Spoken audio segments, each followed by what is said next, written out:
The crystal champagne flutes caught the morning light like tiny prisons of gold, each bubble rising to the surface only to disappear, much like the respect my son once had for me.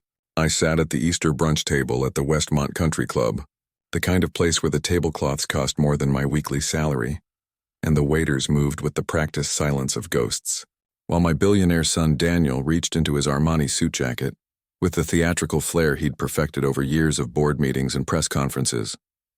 The envelope he pulled out was thick with $100 bills, and as he slid it across the pristine white tablecloth toward me, the sound of paper against fabric seemed to echo through the elegant dining room like thunder. "Dad, here's your pension for the month," he announced, his voice carrying just loud enough for the neighboring tables to hear, for the society matrons in their Easter bonnets to turn their heads with practiced discretion, for the whispers to begin their poisonous spread through the room like spilled wine on white linen. $3,000 should cover your expenses. The pause before expenses was deliberate, weighted with the kind of condescension that only comes from someone who has forgotten what it means to earn rather than inherit, to build rather than destroy. My hands, weathered and calloused from the overnight cleaning shift I'd finished just 6 hours ago, trembled not from age but from the effort of maintaining dignity in the face of such calculated humiliation. These were the same hands that had taught him to write his first lines of code, that had held him through nightmares, that had built the very foundation of his empire while he was still learning to tie his shoes. Victoria, my daughter-in-law, sat beside him with her phone discreetly positioned to capture the moment, her perfectly manicured nails tapping against the rose gold case as she adjusted the angle, while her parents, the Weatherbys, observed with the detached interest of people watching a nature documentary about a species they'd never have to interact with in their natural habitat.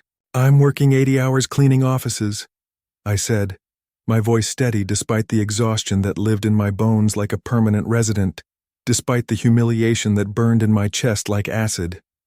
"The same offices your company owns, Daniel.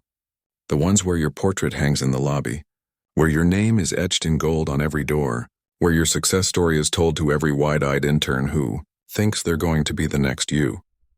The silence that followed was the kind that makes you aware of every small sound, the clink of silverware on china from 3 tables over, the soft jazz playing from hidden speakers, the rapid breathing of my son as he processed what I'd just said.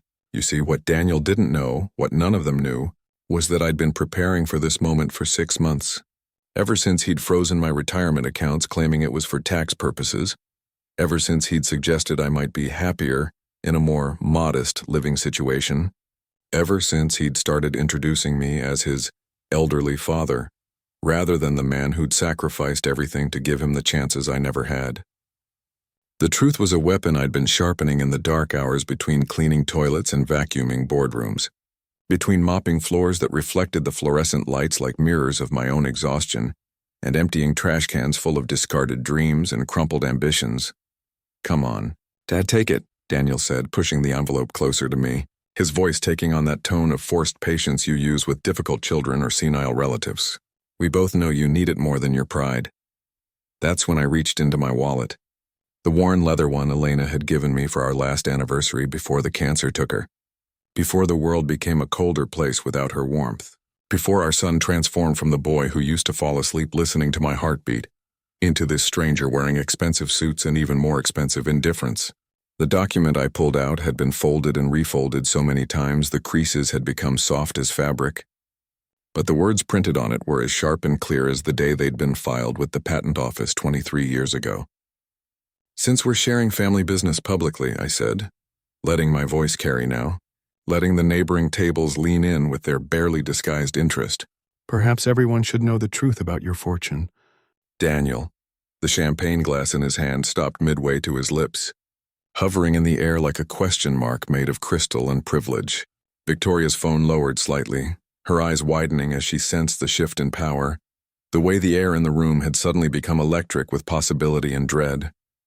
"This is the original patent filing for the software that built your empire," I continued, unfolding the document with the careful precision of someone handling evidence in a courtroom, which in a way this had become. "Filed under my name, not yours, dated 6 months before you claimed to have developed it in your Harvard dorm room, before you gave all those interviews about your genius breakthrough, before you built your entire mythology on a foundation of lies so elaborate even you started to believe them. The Weatherbys exchanged glances, the kind of worried looks that rich people share when they realize their carefully constructed world might have cracks in its foundation. Mrs. Weatherby's hand went to her pearl necklace, fingering the stones like a rosary of wealth, while Mr. Weatherby checked his Rolex, as if the time might somehow offer an escape from this uncomfortable revelation. But there was no escape.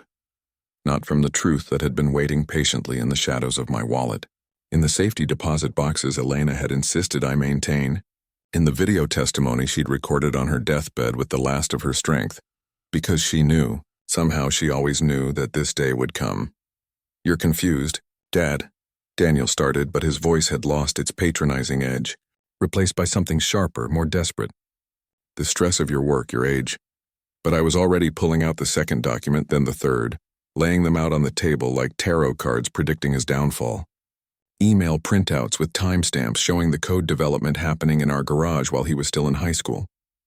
Photos of the whiteboard where Elena and I had mapped out the algorithm, her handwriting mixed with mine in a collaboration of love and logic. The notebook where she'd helped me debug the problems, where her suggestions had led to the breakthrough that would eventually be worth billions, where her intelligence had been the unsung harmony to my melody of innovation. "Your mother understood every line of that code," I told him, and for the first time in years, I saw something crack in his facade. Saw the boy who used to beg for one more bedtime story peek through the mask of the mogul. She could have built the company herself if the cancer hadn't taken her first. She spent her last months making sure I had proof, making sure that when you finally pushed too far, I'd have the ammunition to defend myself. Not to destroy you, Daniel, but to remind you who you really are, where you really came from, whose shoulders you're actually standing on. Victoria's parents were already half standing. Mr. Weatherby's phone pressed to his ear as he whispered urgently to what sounded like their lawyer, while Mrs. Weatherby gathered her purse with the frantic energy of someone fleeing a building fire. But Victoria herself remained seated, her phone now flat on the table, her eyes moving between her husband and me with an expression I couldn't quite read. Was it shock, anger, or something else entirely? Something that looked almost like relief? The other diners had given up any pretense of not watching now. Phones were out, their cameras pointed in our direction with the brazenness of people who knew they were witnessing something that would be trending within the hour. I could already imagine the headlines: "Tech billionaire exposed by janitor father at Easter brunch," or "The pension payment that destroyed an empire." But I wasn't done yet, not even close. The months of preparation, the careful documentation, the strategic moves I'd made while everyone thought I was just a broken old man pushing a mop, all of it had led to this moment, this beautiful, terrible unveiling of truth in the most public way possible.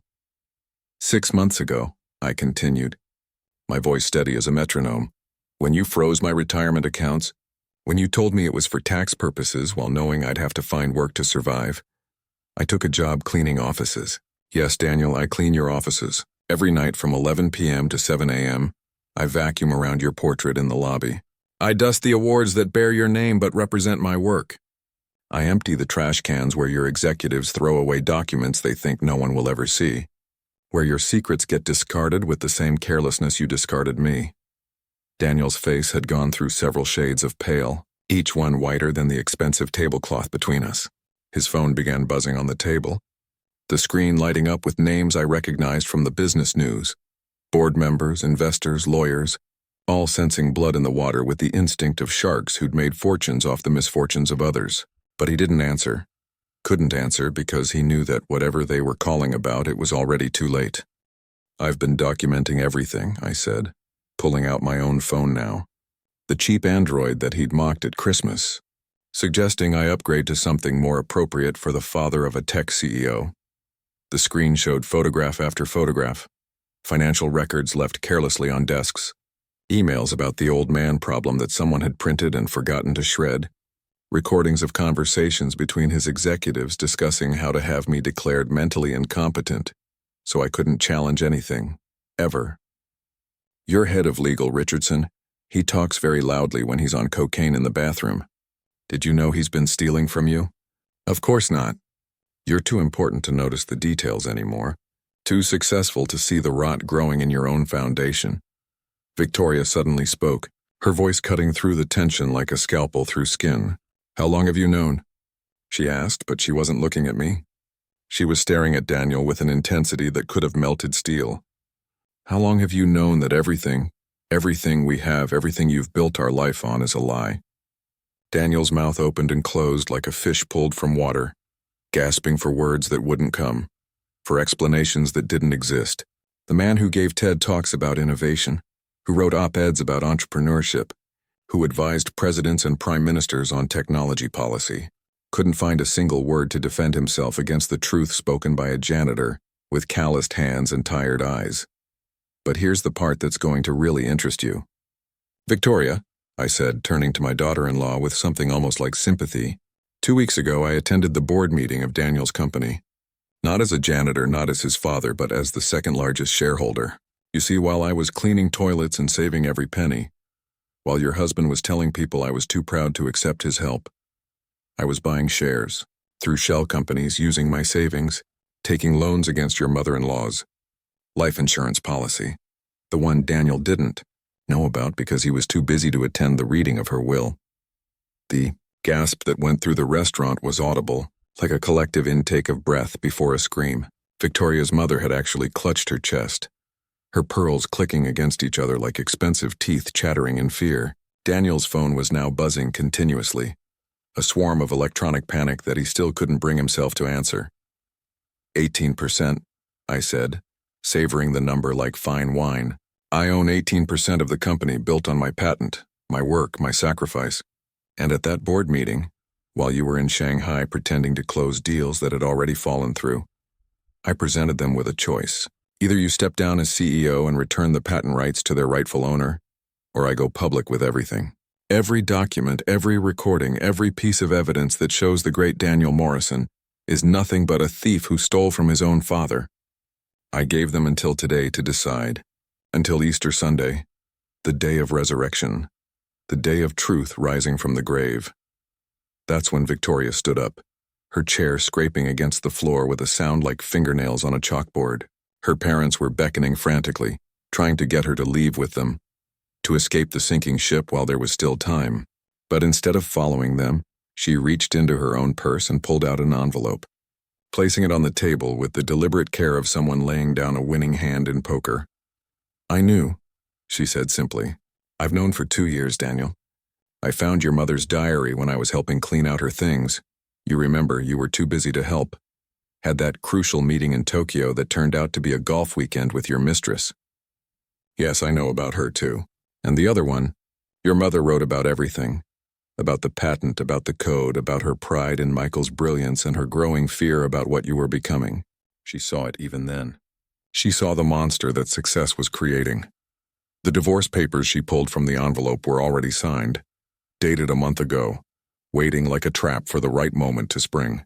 "My prenup has a fraud clause," she said, her voice as cold as the champagne that sat untouched in our glasses. "If you're convicted of a crime involving deception, I get everything.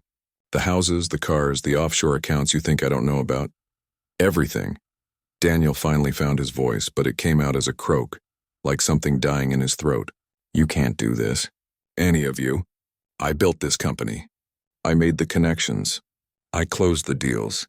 You stood on my shoulders and claimed you were tall," I interrupted, standing now, feeling every one of my 68 years, but also feeling something else. The strength that comes from finally speaking truth to power. Even when that power is your own son. You took what I created in our garage while your mother brought me coffee and sandwiches, while she helped me work through problems until 3 a.m, while we sacrificed everything to give you opportunities we never had, and you turned it into a monument to your own ego. The maitre d' was approaching now, clearly concerned about the scene we were creating, but he stopped when he recognized Daniel, when he realized this wasn't just any family drama, but the public destruction of one of the city's most prominent figures. Someone at another table said loudly enough for everyone to hear, "Oh my God, is that Daniel Morrison? The tech guy? This is insane." And then the phones really came out. The cameras focused, the record buttons pressed, the live stream started. We were no longer having a family conversation. We were performing the fall of an empire for an audience of millions. "Mr. Chen knows everything," I said. delivering what I knew would be the killing blow. Your biggest investor, the man whose money keeps your whole house of cards standing. I had coffee with him last Tuesday. His own father was cheated by a business partner, left his family in poverty. He has a particular hatred for men who steal from their fathers. He's already frozen your assets in Asia. The audit started 3 days ago. Your other investors have been notified. Check your phone, Daniel. Check the Bloomberg News alert from an hour ago. With shaking hands, Daniel picked up his phone, swiping through the missed calls to his news apps. The headline was right there at the top. Tech billionaire Daniel Morrison, under investigation for patent fraud, stock plummets 40%. The sound he made wasn't quite a gasp or a sob, but something in between. The sound of a man watching everything he'd built on lies crumble into truth. But that's not even the best part, I said. And I could feel Elena's presence beside me. Could almost hear her voice whispering, "It's time, Michael. Tell him everything." So I did. I told him about his mother's inheritance, the $50 million from her grandmother that she'd never touched, that she'd kept secret because she wanted us to earn our way, to build something real. I told him how she'd changed her will during her final months, leaving everything to me with specific instructions. If he ever betrayed his father, the money would go to establishing a foundation for elderly workers exploited by their families. The Elena Morrison Center for Exploited Elderly Workers will be announced tomorrow, I said, watching as each word hit him like a physical blow. The press release mentions you prominently, Daniel, as an example of why such a foundation is necessary. Your mother's money, the money you were counting on as your backup plan, will help people like me. People whose children have forgotten that success without honor is just failure dressed in expensive clothes.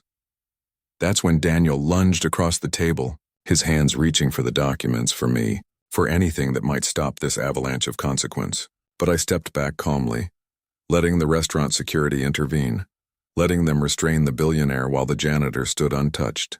The irony wasn't lost on anyone watching, recording, streaming this moment to the world. Victoria was already on the phone with her lawyer, activating the divorce proceedings while her parents fled the scene like refugees from a scandal. Other diners were posting with captions like "Billionaire Meltdown at Easter Brunch" and "Tech Mogul Exposed by Janitor Father," and "This is why I have daddy issues." As security escorted Daniel out, he turned back one more time, and in his eyes I saw something that broke my heart all over again. I saw my son, the real one, the one who used to build blanket forts and pretend we were exploring distant planets, the one who wrote in a Father's Day card that I was his hero, the one who got lost somewhere between his first million and his first betrayal. "Dad," he said, and it was the first time in years he'd called me that without sarcasm or condescension. "Dad, please." But it was too late for please, too late for apologies that would only come because he'd been caught, not because he was sorry. I pulled out $500 from my wallet, my last week's cleaning wages, and handed it to the maitre d'. "For everyone's disrupted meal," I said. "Sometimes you have to clean up your family's messes one last time." The walk out of that restaurant was the longest and shortest of my life. Long because I could feel every eye on me, could hear every whisper, could sense every phone tracking my movement. Short because I knew that with each step I was walking away from the son I'd lost years ago, and toward something else, something Elena had seen coming when she made me promise to protect myself, to preserve the truth, to ensure that our sacrifice wouldn't be erased by our son's greed. 6 months have passed since that Easter brunch, and I'm standing in the main hall of the Elena Morrison Center, watching a 73-year-old woman learn to code on a computer we've provided. Her face lit up with the same wonder I felt when I first discovered I could make machines think. The building used to be one of Daniel's properties, foreclosed and auctioned after his empire collapsed, and there's a poetic justice in transforming a monument to greed into a sanctuary for the exploited.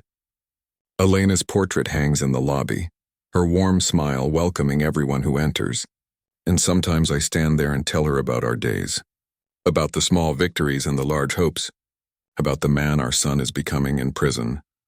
Yes, Daniel is in prison, minimum security, 18 months for fraud, though the civil lawsuits will take years to resolve.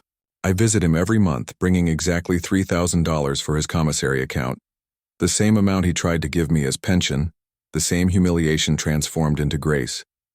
We don't talk much at first, but lately he's been asking questions about the code, about the early days, about Elena. Last week, He asked me to explain a problem he's working on, something he's trying to build with the limited computer access they allow. It's basic, primitive compared to what he once commanded, but it's honest. It's his. Victoria sent a letter from Paris where she's studying art history at the Sorbonne, finally pursuing the passion Daniel had mocked as worthless. She included a photograph of herself at Elena's grave, where she'd left yellow roses, Elena's favorite, and a note that said, "Thank you for raising the man who showed me what real integrity looks like." She's donated half of her divorce settlement to the center, asking that it be used specifically for women over 60 who are starting over after their own families failed them. The center runs 24 hours a day now, because dignity doesn't follow business hours and neither does desperation. We offer legal aid, job training, emergency housing, and something more important than any of that. We offer proof that your value doesn't diminish with age, that your contributions matter even when your children forget them, that you deserve respect regardless of the calluses on your hands or the tiredness in your bones. I teach coding classes 3 times a week, and my students range from 60 to 85. The oldest, Margaret, just sold her first app to a tech company for enough money to pay off her mortgage and help her grandchildren with college.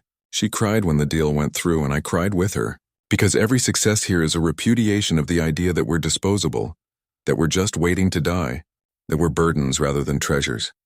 The janitor's uniform I wore for those 6 months hangs framed in my office, right next to my patent certificate and a photo from Elena's and my last Easter together. Daniel is in that photo, smiling genuinely, his arm around his mother, looking at her with such love that sometimes I have to turn away from it. That's the son I'm trying to find again in the man wearing prison gray. The son Elena believed was still in there somewhere, buried under years of success and excess and the peculiar blindness that comes from climbing so high, you forget what the ground looks like. Richardson, Daniel's former head of legal, is in prison too, in a different facility, doing 5 to 7 for embezzlement and drug possession. The cocaine-fueled bathroom conversations I'd recorded had revealed a web of corruption that took down half of Daniel's executive team. The company itself has been dissolved, its assets sold off, the patents returned to their rightful inventors, because I wasn't the only one Daniel had stolen from, just the one he'd hurt the most personally. There were 3 other developers whose work had been absorbed into the company's products without credit or compensation. They all have their patents back now, and 2 of them have started their own companies, offering to hire some of our center's graduates. Mr. Chen visited last month, bringing a check for $10 million and a proposal to fund centers like ours in 12 cities across Asia. "Your story has resonated globally," he said, his usually stern face softened by something that might have been admiration. Elder abuse, particularly financial abuse by family members, is a hidden epidemic. What you've done here, the way you've transformed your pain into purpose, it's inspiring movements worldwide. He also told me that Daniel's story has become a cautionary tale in business schools, a case study in how hubris and greed can destroy even the most successful enterprises. I take no pleasure in that, only a sad recognition that my son has become an example of what not to be. The Weatherbys have disappeared from our social orbit entirely, moving to their estate in Connecticut and pretending they never had a daughter who married a fraudster.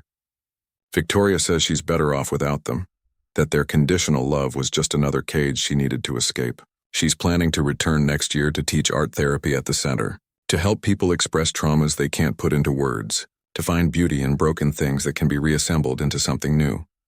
I still wake up at 4 a.m. sometimes, my body trained by those months of night shifts, and I use those quiet hours to code, not for money or recognition, but for the pure joy of solving problems, of creating something from nothing, of doing what Elena and I used to do together in our garage when the world was younger, and our son still looked at us like we were magic. I'm working on something new, a program that will help elderly people manage their finances, protect themselves from exploitation, recognize the warning signs of financial abuse. It's my love letter to Elena, my apology to everyone who's been where I was, my hope that technology can be used to protect rather than exploit.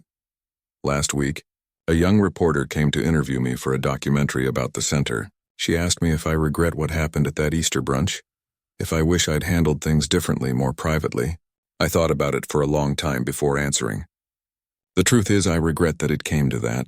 I regret that my son became someone who needed to be exposed rather than celebrated. I regret that Elena died worried about what he was becoming instead of proud of who he was. But I don't regret standing up, speaking out, refusing to be buried under the weight of his success story. Sometimes the only way to save someone from themselves is to show them exactly who they've become.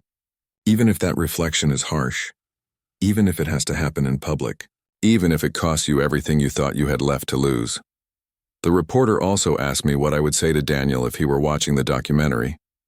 I looked directly into the camera and said, "I love you. I have always loved you. I will always love you." But love doesn't mean accepting betrayal. Love doesn't mean enabling cruelty. Love sometimes means holding up a mirror and forcing someone to see themselves clearly, even when that image is painful.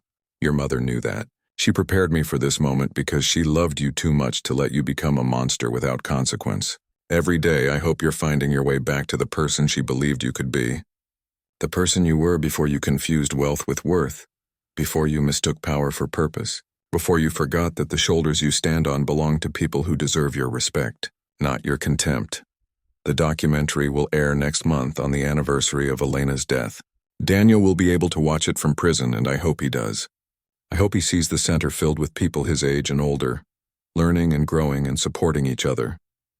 I hope he sees the coding class where I teach his own innovations alongside the work of others, giving credit where it's due, showing how collaboration creates better solutions than theft ever could. I hope he sees Victoria in Paris free and thriving, no longer defined by his success or his failure. Most of all, I hope he sees that redemption is possible, that it's never too late to choose integrity over image, truth over treasure, family over fortune.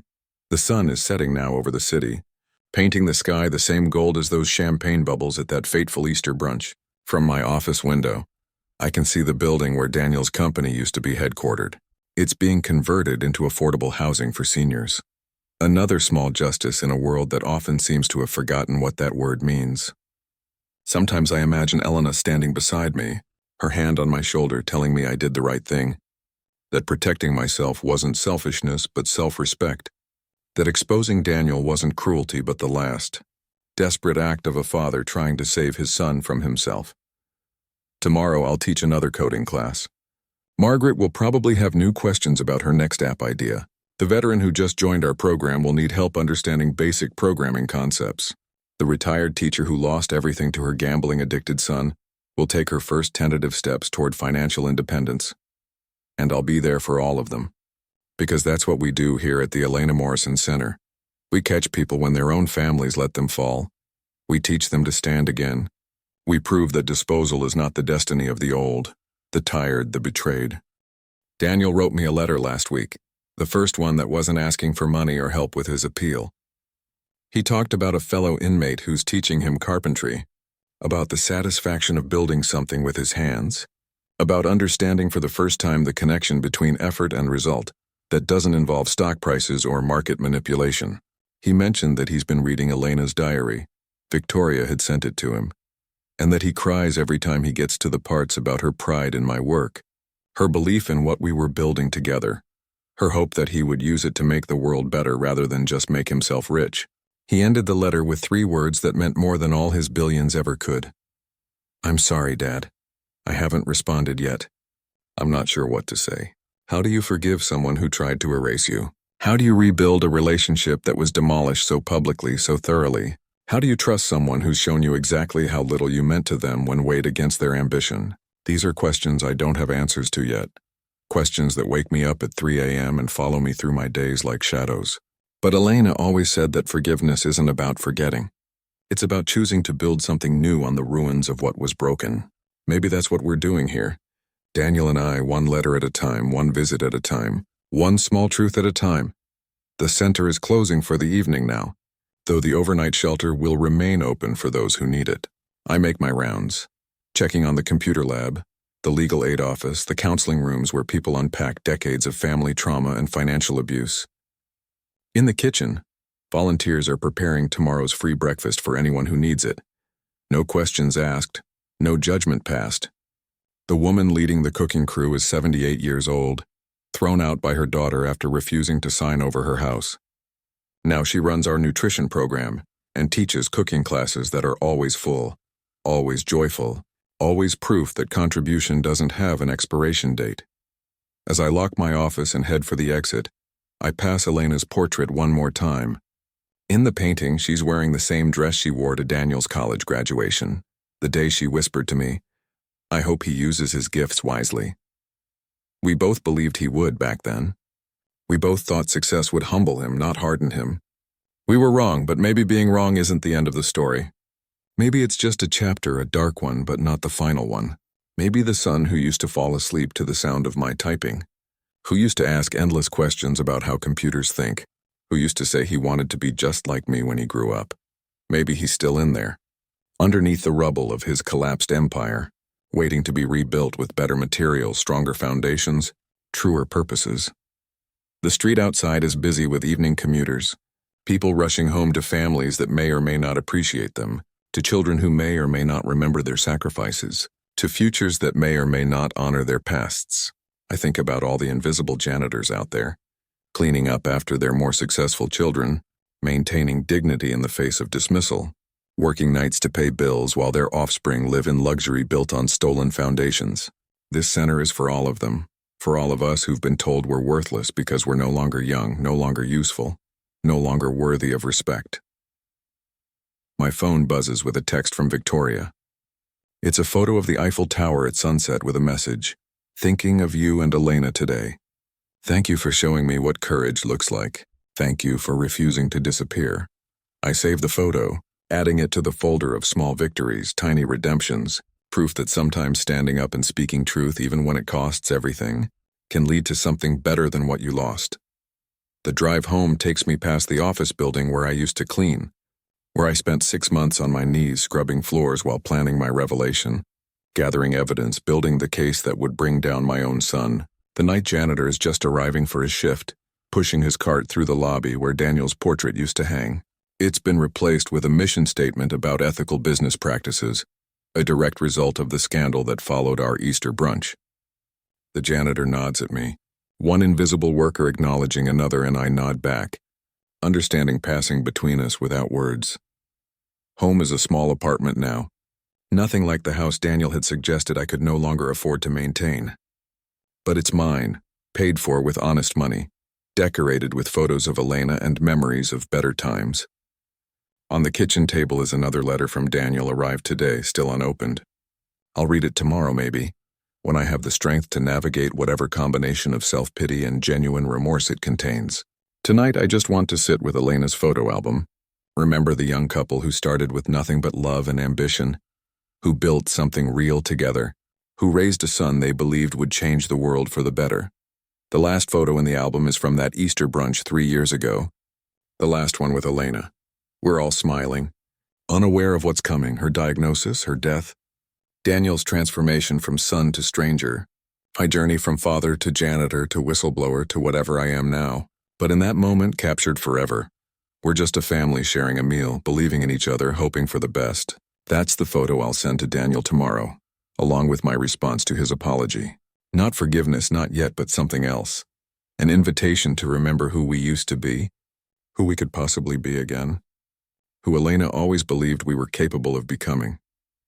The news is still covering the aftermath of what they're calling the Easter Massacre, the day a billionaire's empire fell apart over brunch.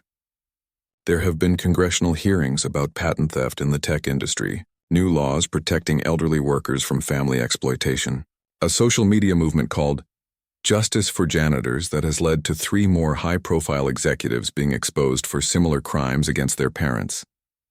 My story has become bigger than just my story, which is what Elena would have wanted. She always said that personal pain should be transformed into public purpose, that suffering without service is just waste. I make myself a simple dinner, soup and bread. The same meal Elena used to make when we were young and poor and happy in ways we didn't fully appreciate. The bread is from the bakery near the center, run by a woman who graduated from our program 6 months ago, who went from being homeless after her son stole her retirement to owning her own business. These are the victories that matter now, the small resurrections that prove life after betrayal is possible, that families of choice can sometimes heal what families of blood have broken. As I eat, I think about tomorrow's coding class, about the lesson plan I've prepared on debugging, finding and fixing errors in code. It's a metaphor that's not lost on my students, all of whom are debugging their own lives, finding the errors in their family code, fixing what they can and accepting what they can't. I'll tell them what I always tell them, that every error is a teacher, every bug is a lesson, every crash is a chance to rebuild stronger. They'll nod because they understand that we're not really talking about computers anymore. We're talking about ourselves, about our children, about the way love can become corrupted, but might still be salvageable if we're brave enough to examine the code, patient enough to trace the errors back to their source, humble enough to admit our own programming might be part of the problem. The city lights twinkle outside my window like stars that have fallen to earth and gotten caught in glass and steel. Somewhere out there, Daniel is in his cell, possibly reading Elena's diary, possibly understanding for the first time the depth of what he threw away. Somewhere, Victoria is walking along the Seine, free from the golden cage she'd imprisoned herself in. Somewhere, the Weatherbys are pretending none of this ever happened, their own kind of prison. And here I am, no longer the successful father of a billionaire, no longer the invisible janitor, but something else, a man who chose truth over comfort, dignity over silence, justice over family loyalty that had become toxic. My phone rings, and it's Mr. Chen calling from Beijing where it's already tomorrow. He tells me that the Asian centers are ahead of schedule, that my story has inspired a generation of elderly workers to demand better, to refuse to disappear into the shadows of their children's success. He also tells me that Daniel's former employees, the ones who weren't corrupt, have started a fund for the center, contributing part of their salaries to support our programs. Your son may have failed you, he says in his careful English, but his failure has become a foundation for others' success. There is poetry in that, yes? Yes, there is poetry in it, the kind Elena would have appreciated. Dark poetry, complicated poetry, the kind that acknowledges that sometimes things have to break completely before they can be rebuilt correctly. After the call, I sit at my computer and begin coding. Not the financial protection program I've been working on, but something else. A simple app that will let families share stories, preserve memories, document contributions that might otherwise be forgotten or stolen. I'll call it Elena's Legacy, and it will be free. Because the most important thing should never have a price tag, should never be commodified, should never be used as weapons the way Daniel used my work against me. The clock strikes midnight, and I realize it's now officially the anniversary of the day Elena first helped me with the code that would eventually become worth billions. She'd been pregnant with Daniel, uncomfortable and unable to sleep, and had found me in the garage struggling with a problem that had plagued me for weeks. She'd looked at it for 10 minutes, then suggested a solution so elegant, so simple, that I'd actually laughed out loud. Sometimes, she'd said, rubbing her belly where our son was growing. The answer is right there. You just need fresh eyes to see it. I wonder if that's what's happening now with Daniel. If prison is giving him the fresh eyes he needs to see what he'd become, what he'd lost, what he might still salvage from the wreckage of his choices. The letter from him sits on my kitchen table like a question waiting to be answered. Finally, I open it, unfolding the prison stationery with its harsh feel and official stamps. His handwriting, once so confident it was almost aggressive, is smaller now, more careful, as if he's afraid of taking up too much space even on paper. He writes about the carpentry class, about building a bookshelf that actually stands straight, about the satisfaction of creating something that has no market value but has worth, because he made it with his own hands. He writes about reading Elena's diary, about crying when he got to the part where she described watching him take his first steps, how she'd written, "I hope he walks toward good things, kind things, true things." But the part that stops me, that makes me set the letter down and take a deep breath, is when he writes about Easter. Not this past Easter, but the ones from his childhood when Elena would hide eggs in increasingly creative places, and I would lift him onto my shoulders so he could reach the high spots. "I remember feeling so tall on your shoulders," he writes. "I thought it was my height that let me reach those eggs. It took me 40 years in a prison cell to understand that it was yours. I stood on your shoulders my whole life, Dad, and instead of being grateful, I tried to push you down so I could climb higher. I'm sorry. I'm so deeply, shamefully sorry." I fold the letter carefully, placing it with the others in a box marked Daniel's Journey, because that's what this is. A journey back from wherever greed and ambition had taken him, a slow pilgrimage toward the person Elena believed he could be. Tomorrow I'll write back, maybe even include that photo from the old Easter, the one where he's on my shoulders reaching for a golden egg, his face bright with joy and discovery.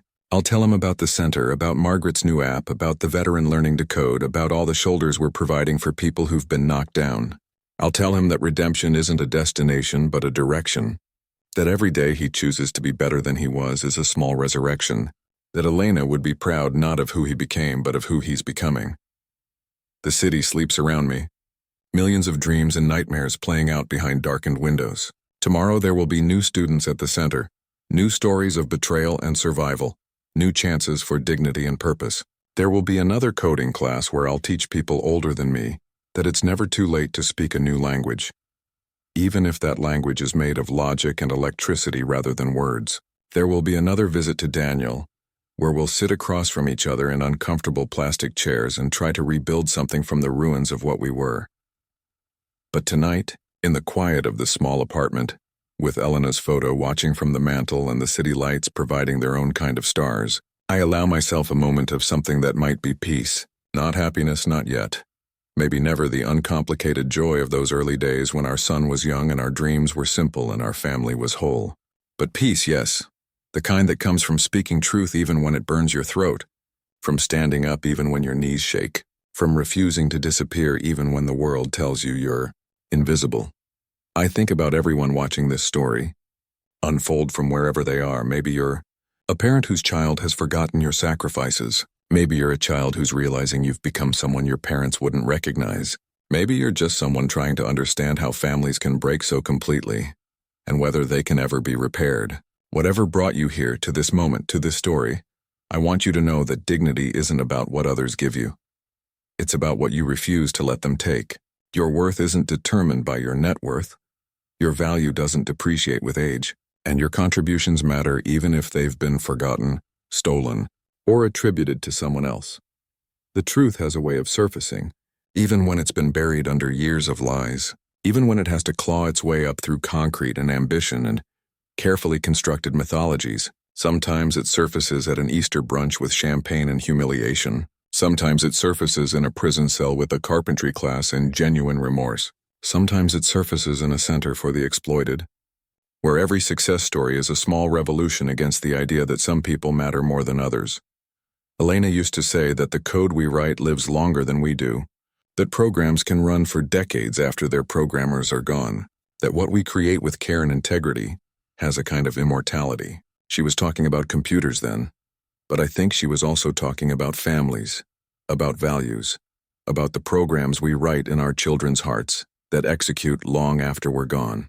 Daniel's program had been corrupted, infected with viruses of greed and ambition, but maybe, just maybe, we're debugging it now, one line at a time, one visit at a time, one letter at a time. If you've made it this far in our story, if you've witnessed our family's public destruction and slow, uncertain reconstruction, then you've become part of it somehow. You've seen that success without honor is failure, that wealth without humanity is poverty, that climbing high on someone else's shoulders without acknowledgement is just another form of falling. Maybe you'll share this story with someone who needs to hear it. A parent who's been discarded, a child who's lost their way, anyone who needs to know that it's never too late for truth, never too late for justice, never too late to choose a different path. Like this story, if it resonated with you, if it made you think about your own family, your own choices, your own shoulders and whose you're standing on, share it with someone who might need to hear that they're not alone, that their dignity isn't determined by their children's treatment, that their worth isn't measured by their bank account. Comment with your own stories of betrayal and redemption, of families broken and possibly rebuilt, of the moment you chose truth over comfort, dignity over silence. And subscribe if you want to follow more stories of ordinary people facing extraordinary betrayals, of justice served at unexpected tables, of the quiet revolutions happening in nursing homes and night shifts and all the invisible places where dignity refuses to die. This is Michael signing off from the Elena Morrison Center, where every day we prove that you're never too old to code, never too betrayed to trust again, never too broken to rebuild. Thank you for witnessing our story, for holding space for our pain and our possibility, for believing that families can be more than blood. They can be choice, they can be purpose, They can be the shoulders we offer to strangers who become more than family because they see us, value us, refuse to let us disappear into the shadows of someone else's success story.